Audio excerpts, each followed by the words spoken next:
Assalamualaikum warahmatullahi wabarakatuh. Apa kabar sahabat ruang baca? Jumpa lagi dengan saya Agnes. Masih tetap semangat kan? Tanpa berlama-lama, saya akan langsung membaca bagian berikutnya dari buku keren karya Robert T. Kiyosaki yang berjudul Increase Your Financial IQ. Kelola uang Anda dengan lebih cerdas. Oke, langsung saja kita lanjut ya. Bab 8. Integritas uang. Integritas adalah kata yang menarik. Saya pernah mendengar kata itu digunakan dalam banyak cara dan konteks berbeda. Saya yakin itu adalah salah satu kata yang paling disalahgunakan, membingungkan, dan disalahartikan. Seringkali saya mendengar orang berkata, dia tidak punya integritas, atau kalau saja mereka punya integritas, mereka pasti akan lebih sukses. Orang lain mungkin berkata, rumah itu punya integritas desain. Sebelum mendiskusikan integritas uang, saya rasa lebih baik saya memberikan definisi integritas. Webster menawarkan 3 definisi untuk integritas, yaitu 1. Dalam kondisi bagus, kondisi yang tidak rusak. 2. Tidak rusak, kelekatan kuat pada aturan terutama nilai moral dan artistik. 3. Keutuhan, kualitas atau keadaan penuh dan tak terbagi. Integritas mobil. Ketiga definisi itu diberlakukan untuk membahas uang dan integritas. Untuk memberikan gambaran lebih baik, saya menggunakan contoh integritas mobil. Mobil dibentuk dari sistem rem, sistem bahan bakar, sistem listrik, sistem hidrolik, dan seterusnya. Kalau sistem tidak beroperasi dalam integritas, mobil tidak akan berfungsi, tidak akan bagus. Misalnya, kalau sistem bahan bakar rusak, seluruh mobil akan berhenti. Integritas mobil melemah dan rusak. Mobil itu tidak lagi utuh. Integritas kesehatan dan kemakmuran. Contoh serupa bisa dibuat mengenai tubuh manusia. Beberapa contoh sistem tubuh manusia adalah sistem aliran darah, sistem pernafasan, sistem saraf, sistem rangka, sistem pencernaan, dan seterusnya. Kalau integritas sistem tubuh manusia tidak bagus, misalnya terjadi penyumbatan pada aliran darah, kesehatan menurun dan penyakit atau kematian akan segera membuntuti. Seperti halnya kesehatan bisa rusak akibat kurangnya integritas, begitu pula kemakmuran bisa rusak karena kurangnya integritas. Alih-alih penyakit atau kematian yang muncul akibat rusaknya integritas tubuh, gejala kurangnya integritas keuangan adalah penghasilan yang rendah, masalah pajak yang serius, pengeluaran yang tinggi, utang yang berlebih, kebangkrutan, penyitaan, kejahatan yang meningkat, kekerasan, kesedihan, dan keputusasaan. Pada bagian sebelum ini, saya membuat daftar 5 kecerdasan keuangan berbeda. Sekali lagi, kelima hal itu yaitu IQ keuangan 1, menghasilkan lebih banyak uang. IQ keuangan 2, melindungi uang Anda. IQ keuangan 3, menganggarkan uang Anda. IQ keuangan 4, mengenakan leverage atas uang Anda. IQ keuangan 5, meningkatkan informasi keuangan Anda.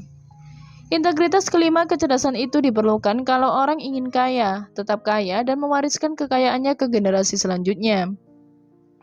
Kehilangan satu atau lebih kecerdasan keuangan itu serupa dengan orang yang tidak tahu cara mengemudi tetapi mengemudikan mobil tanpa pedal rem dan dengan air di saluran udara.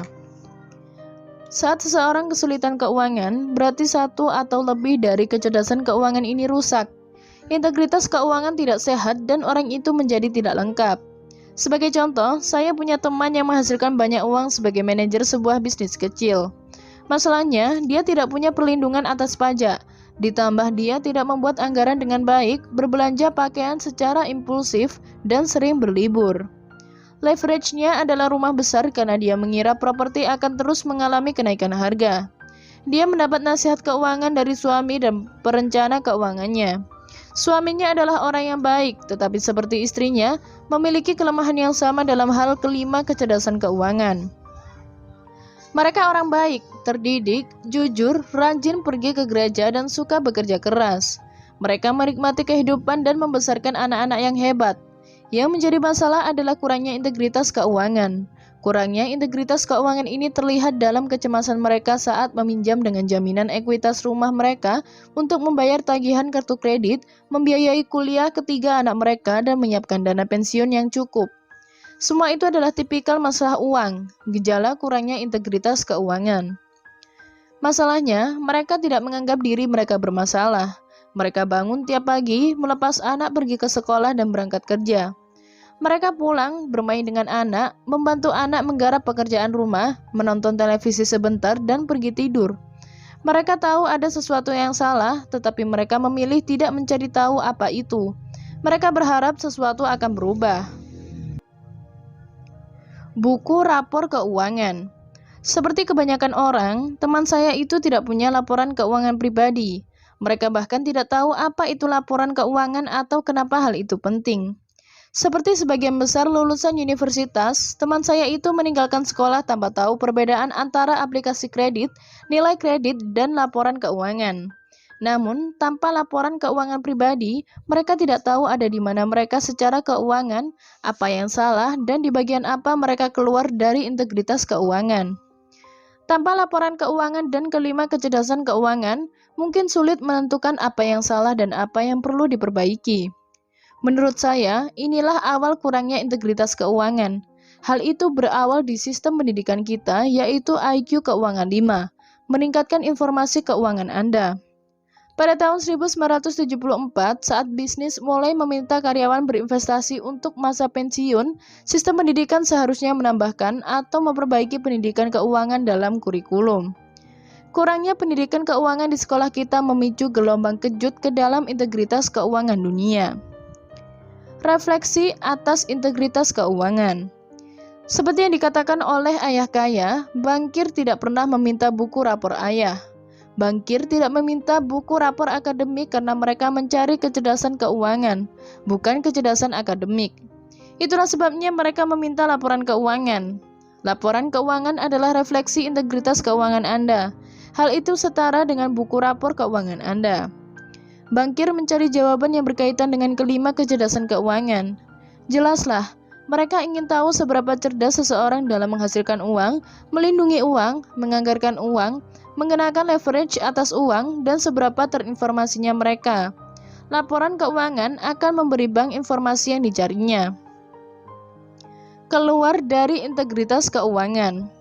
Kalau orang keluar dari integritas keuangan, seperti yang ditunjukkan oleh utang yang berlebih, tidak menganggarkan dengan baik, membelanjakan lebih banyak uang daripada yang dihasilkan, penyitaan, dan kebangkrutan, bankir mungkin tidak ingin orang ini menjadi nasabahnya. Semua itu mengenai integritas profesional. Pada tahun 2007, dengan ambruknya pasar kredit, menjadi jelas bahwa institusi kredit, perbankan, dan investasi keluar dari integritas keuangan. Ketamakan menggantikan praktik peminjaman yang baik. Ekonomi tidak bisa hanya berkembang dari kredit. Dengan kegagalan mengajarkan banyak hal tentang uang dan mengembangkan kecerdasan keuangan di sekolah, sistem menciptakan orang dewasa yang tidak siap menghadapi dunia baru yang telah banyak berubah. Miliaran orang dewasa di planet ini tidak punya laporan keuangan pribadi, tidak bisa membaca laporan keuangan bisnis, dan tidak tahu kondisi keuangan negaranya. Hal itu adalah kemunduran dalam integritas pendidikan. Nilai intrinsik. Warren Buffett tidak berdiversifikasi. Dia justru mencari perusahaan yang memiliki nilai intrinsik, perusahaan yang memiliki integritas keuangan. Dia ingin tahu apakah bisnis itu memiliki kelima kecerdasan keuangan. Dalam istilah yang sangat disederhanakan, Buffett ingin menjawab pertanyaan berikut. 1. Bisakah bisnis menghasilkan lebih banyak uang? 2. Apakah bisnis punya ceruk yang terlindungi? 3. Apakah bisnis menganggarkan uang dan sumber dayanya dengan baik? 4. Bisakah bisnis dikenai leverage dan dikembangkan? 5. Apakah bisnis dijalankan oleh tim yang terdiri dari orang-orang yang cerdas dan terinformasi dengan baik?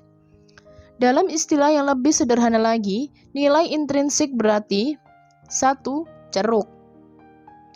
Definisinya adalah bisnis memiliki kompetensi dasar, sesuatu yang akan menghasilkan uang dalam masa senang dan masa susah. Coca-Cola memenuhi persyaratan itu. Orang akan selalu minum air bergula walaupun air biasa lebih baik bagi mereka. Satu keuntungan besar yang dimiliki Coca-Cola adalah merek dagangnya yang dilindungi oleh hukum. Anda mungkin ingat bahwa kecerdasan keuangan 2 adalah perlindungan.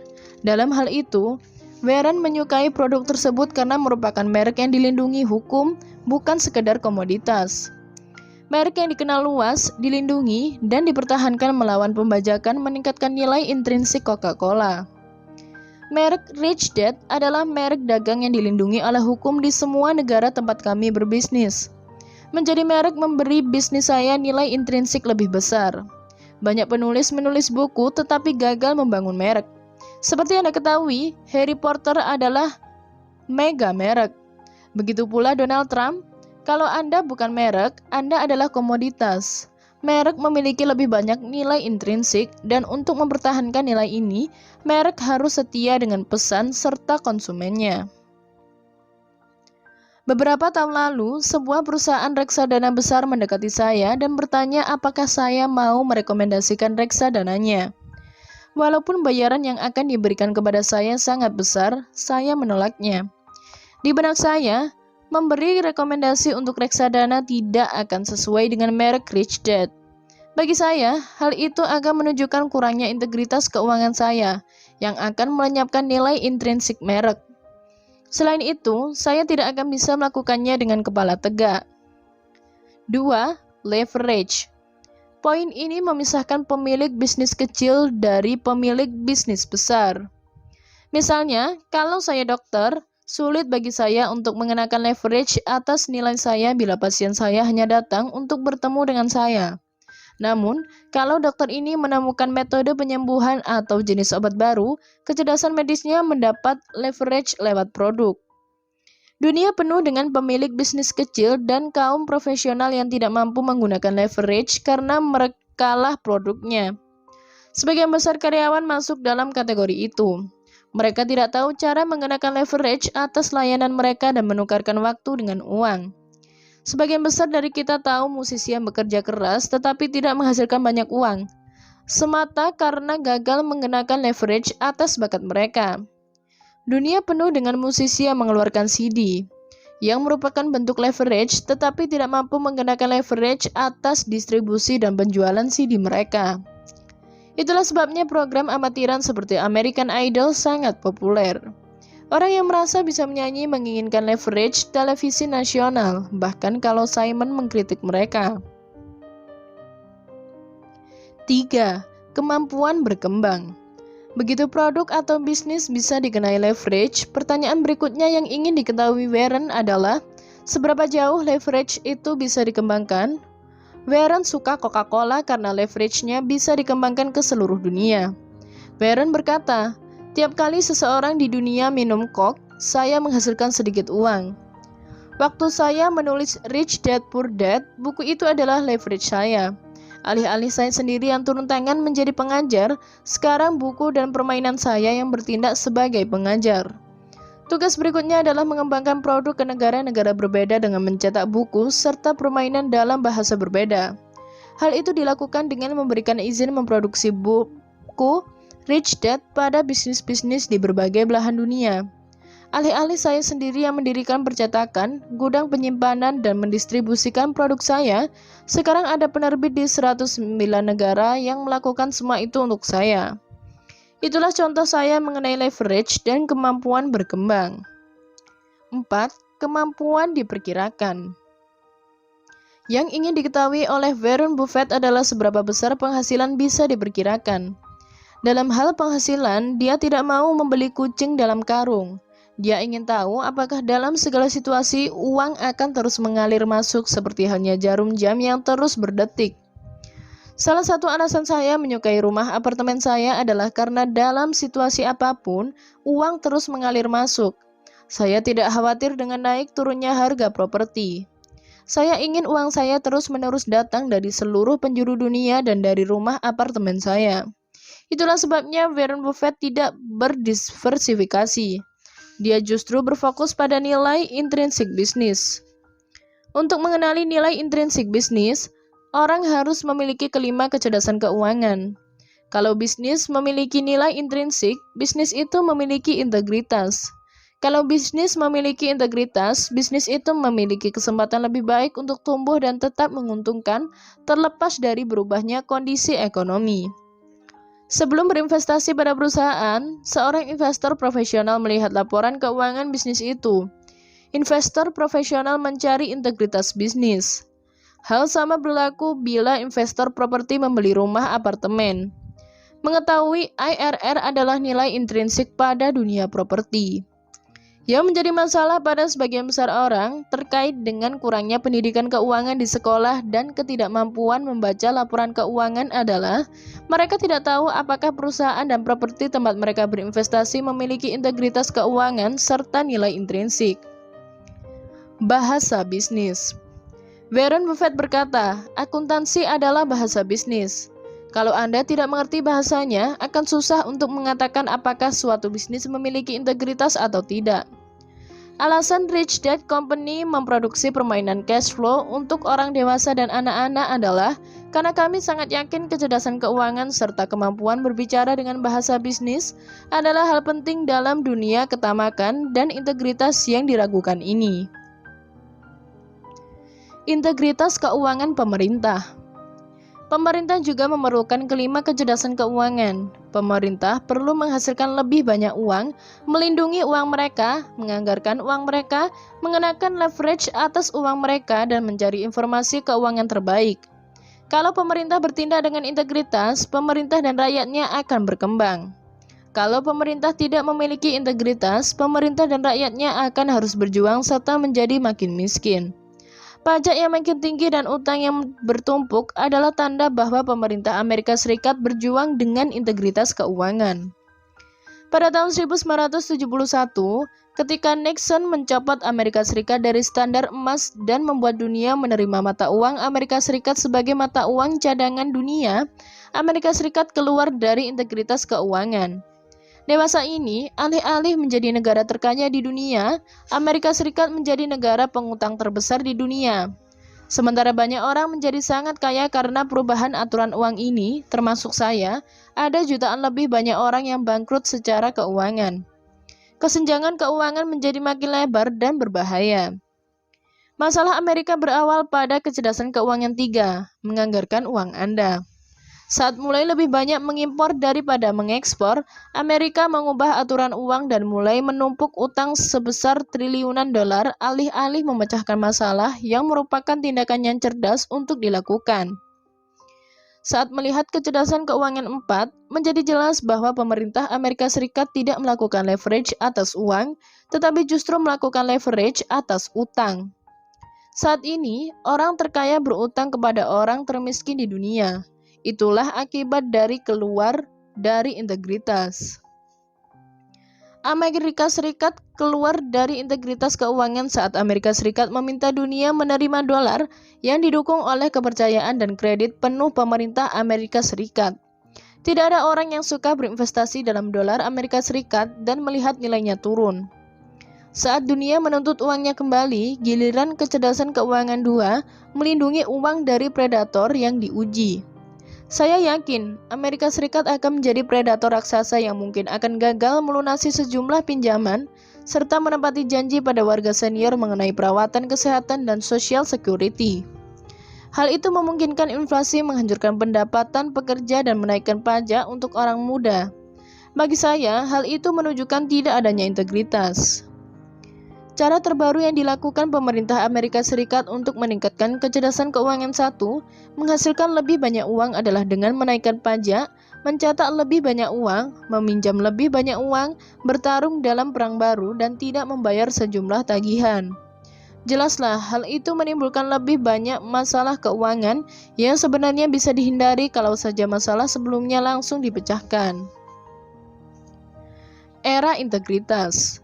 Sejarah memang berulang. Pemimpin dan pendidik kita sadar apa yang akan terjadi saat pemerintah mengusik integritas uang. Hal itu pernah terjadi. Pada tahun 1517, Kopernikus menulis bahwa inflasi adalah salah satu biang kerok lemahnya kerajaan. Pada tahun 1776, Adam Smith mengatakan inflasi menyebabkan subversi paling berbahaya atas kekayaan orang-orang swasta. Peringatan Smith terbukti belum lama ini di Jerman ketika Hitler memperoleh kekuasaan serta pemerintah Weimar meremehkan integritas mata uang negaranya. Satu-satunya alasan Amerika Serikat dan publik dunia tidak menemukan perbedaan antara uang dan mata uang adalah karena sistem pendidikan kita semata tidak memiliki integritas keuangan, gagal menghasilkan populasi yang melek keuangan. Saya pribadi percaya bahwa kita sebagai manusia, negara dan dunia sedang menghadapi badai dahsyat. Karena kita sudah terlalu lama keluar dari integritas, saya yakin kekuatan keuangan, politik, lingkungan, dan spiritual akan menuntut pendulum berayun ke arah berlawanan. Saya tidak tahu apa yang tepatnya akan terjadi, hal itu mungkin sudah dimulai.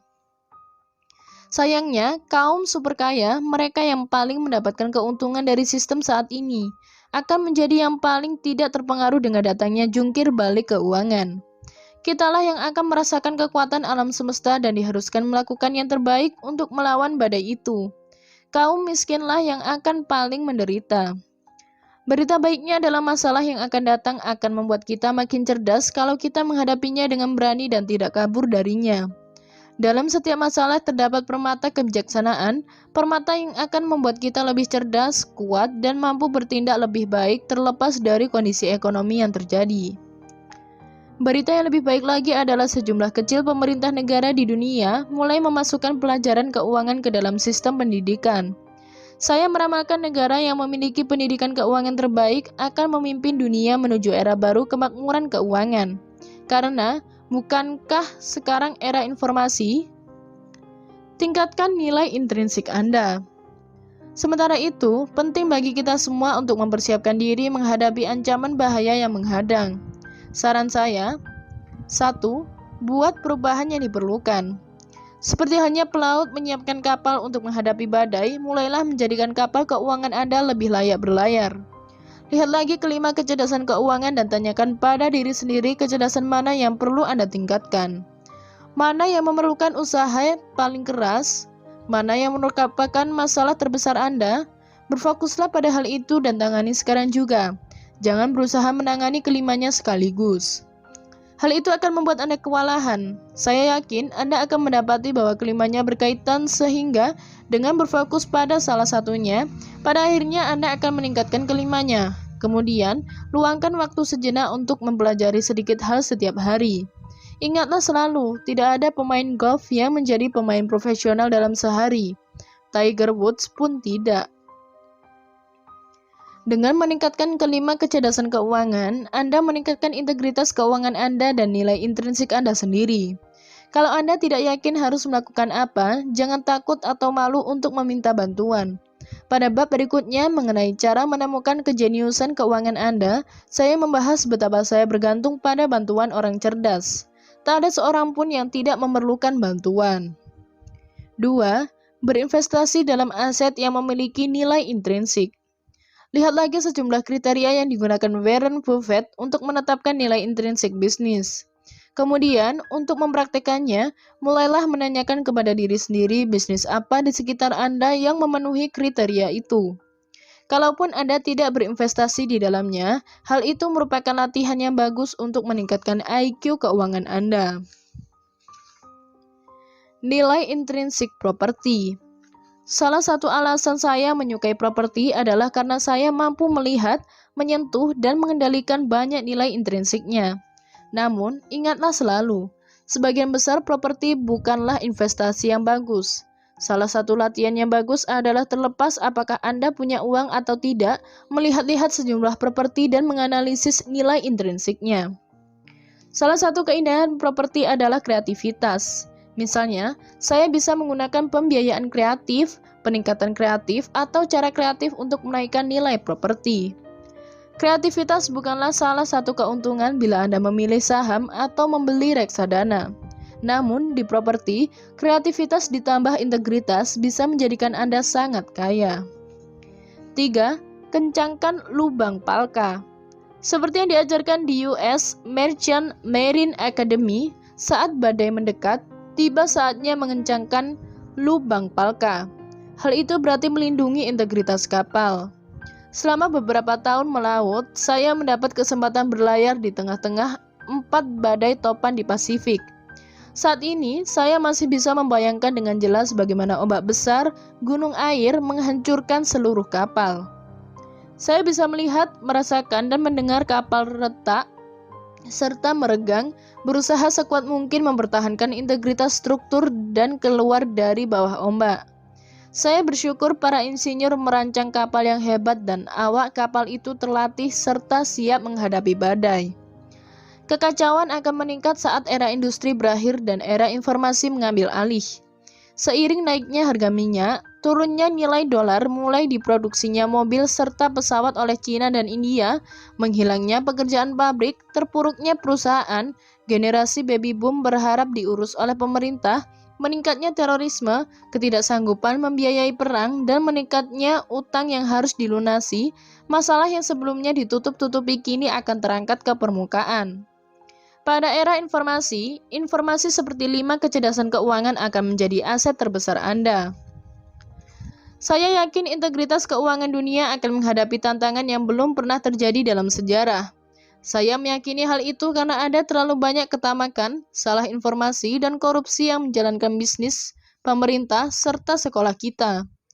Pada bulan Agustus 2007, saat pasar kredit ambruk, saya yakin kita harus menyentuh bagian terluar dari badai yang baru mulai terbentuk. Pusat badai masih beberapa tahun lagi. Gunakan waktu yang ada untuk mempersiapkan diri menghadapinya. Bersikaplah berani dan cerdas karena hal itu tidak akan menyenangkan. Saat itu adalah waktu yang bagus untuk menjadi makin kaya serta makin cerdas. Namun, Anda harus berani dan Anda harus membangun kejeniusan keuangan Anda. Terima kasih untuk sahabat Ruang Baca yang masih setia untuk tetap stay bareng saya Agnes sampai akhir pada bab ini. Sampai ketemu pada audiobook kami berikutnya. Wassalamualaikum warahmatullahi wabarakatuh.